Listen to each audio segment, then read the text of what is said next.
ओशो के विचारों को पढ़ने और सुनने से मन के तार खुल जाते हैं। जीने का नजरिया ही बदल देती हैं ओशो की बातें। ओशो कहते हैं कि इस जन्म में ना चूकना।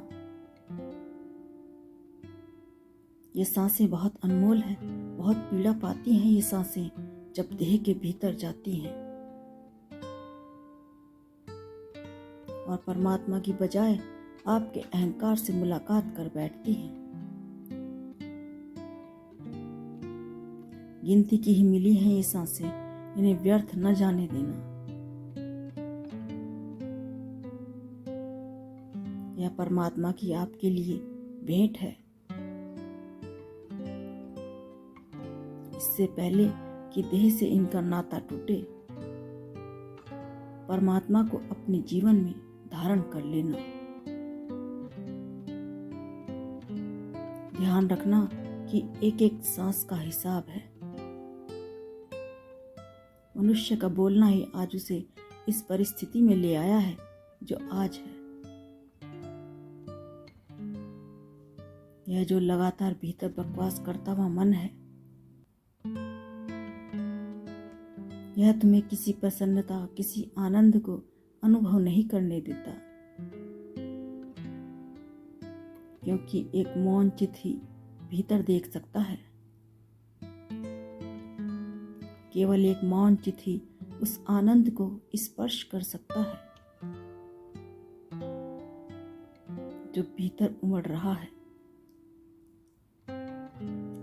आनंद का वह स्रोत इतना सूक्ष्म है कि मन के शोरगुल के बीच तुम उसे सुन नहीं सकते। जितना तुम मौन होते हो उतना ही पाते हो कि आनंद का स्रोत तुम्हारे भीतर है। तुम फिर बाहर नहीं प्रसन्नता को खोजने जाते। तुम अकारण प्रसन्न होते हो। इजिप्ट की एक बहुत पुरानी पुस्तक कहती है, तुम एक कदम चलो, परमात्मा 1000 कदम तुम्हारी तरफ चलता है। मगर पहला कदम तुम्हें उठाना पड़ेगा, क्योंकि परमात्मा आक्रामक नहीं है। जब तुम दर्शाओगे प्यास, जब तुम दिखाओगे मुमुक्षा, जब तुम उठोगे और एक कदम चलोगे, तत्क्षण तुम पाओगे कि परमात्मा 1000 कदम तुम्हारे करीब आ गया। इधर तुमने तैयार किया भूमि को, उधर बीज आने शुरू हो गए। इधर तुमने द्वार खोला, उधर प्रकाश आया। जीवन के लिए तुम्हारे मन में कोई धन्यवाद नहीं है और मृत्यु के लिए बड़ी शिकायत। सुख के लिए कोई धन्यवाद नहीं है और दुख के लिए बड़ी शिकायत।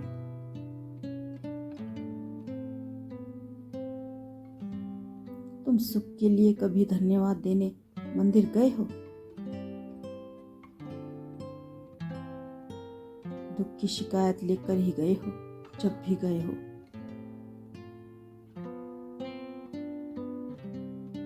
जब भी तुमने परमात्मा को पुकारा है तो कोई दुख, कोई पीड़ा या शिकायत से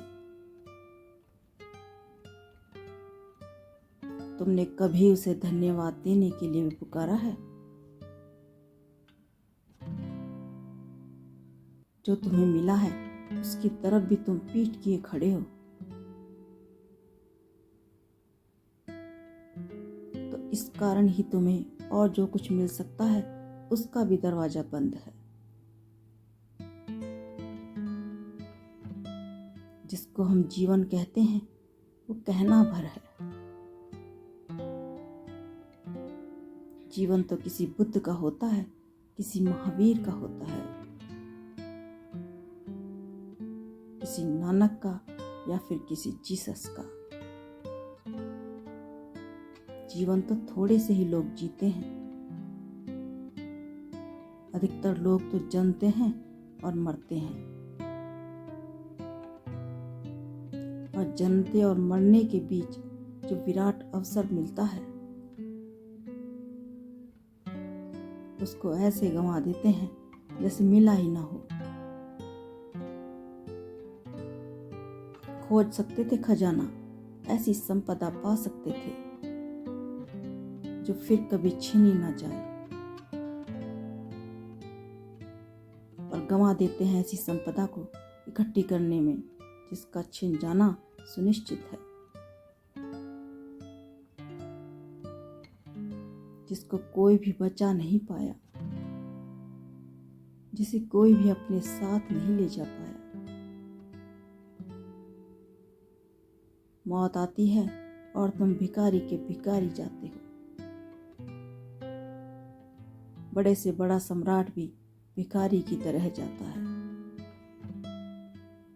बड़ी अजीब है ये दुनिया। जिनके पास है वो सोचते हैं कि बड़े मजे में हैं वो लोग जिन्होंने सब छोड़ दिया, और जिन्होंने सब छोड़ दिया है वे बेचैन हैं कि सारा संसार मजे कर रहा है। ऐसी अद्भुत है ये दुनिया, ऐसी विरोधाभासी है।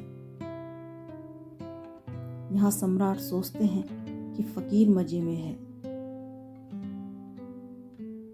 और फकीर सोचता है कि सम्राट मजे में है।